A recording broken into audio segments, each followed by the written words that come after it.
BGB ও সেনাবাহিনীর সহযোগিতায় সীমিত আকারে চালু হলো ঝিনাইদহের মহেশপুর থানার কার্যক্রম। সকালে খালিশপুর 58 বিজিবি পক্ষ থেকে থানায় গিয়ে সকল পুলিশ সদস্যদের নিরাপত্তা সহ কার্যক্রমে সহযোগিতার আশ্বাস দেওয়া হয়।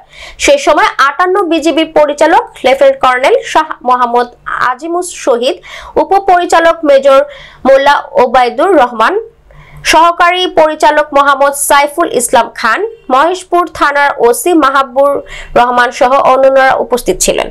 সে সময় জানানো হয়, দেশের ভারত সীমান্তবর্তী উপজেলায় হওয়ায় এলাকায় মাদক, স্বর্ণ পাচার সহ অন্যান্য অপরাধ হয়ে থাকে।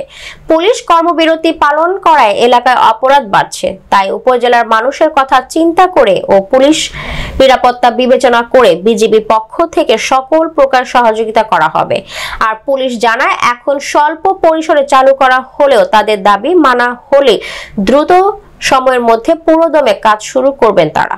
সেনাবাহিনী, বিজিবি, নৌবাহিনী, বিমান বাহিনী সহ আনসার, ভিডিপি এবং পুলিশদের সমন্বয়ে আমরা দেশের শান্তি শৃঙ্খলাকে বজায় রাখার জন্য কাজ করে আসছি।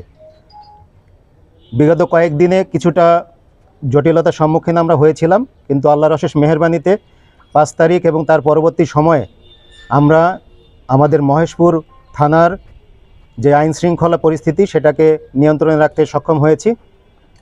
কিছুটা যুক্তিসঙ্গত কারণে আমাদের পুলিশ বা থানার কার্যক্রম কয়েকদিন ধরে বন্ধ ছিল। বর্তমানে পরিস্থিতি স্বাভাবিক এবং থানার ওসি মহোদয় আমার পাশেই আছেন। এই পর্যন্ত বেশ কয়েকজন প্রায় সিংহভাগ সদস্যরাই থানাতে ফেরত এসছেন এবং আমরা আশা রাখছি, ওসি সাহেবের সাথে আমার কথা হয়েছে যে আগামীকাল বা পরশুদিন থেকেই থানার কার্যক্রম ইনশাল্লাহ আমরা পুরো দমে চালু করতে পারবো বলে আশা রাখি। আপনাদের মাধ্যমে আমি এলাকাবাসীর প্রতি আমার অনুরোধ থাকবে, এছাড়াও আমরা বিভিন্ন ধরনের প্রচারণা করছি, আপনাদের সহযোগিতাও আমাদের কাম্য। এখন বিভেদ ভুলে, মতভেদ ভুলে আমাদের উচিত আমাদের এই দেশকে পুনর্গঠনে সবার সহযোগিতা আমরা কামনা করি এবং আমরা আশা রাখি যে আমরা সবাই একত্রিত হয়ে নতুন বাংলাদেশ গড়ব।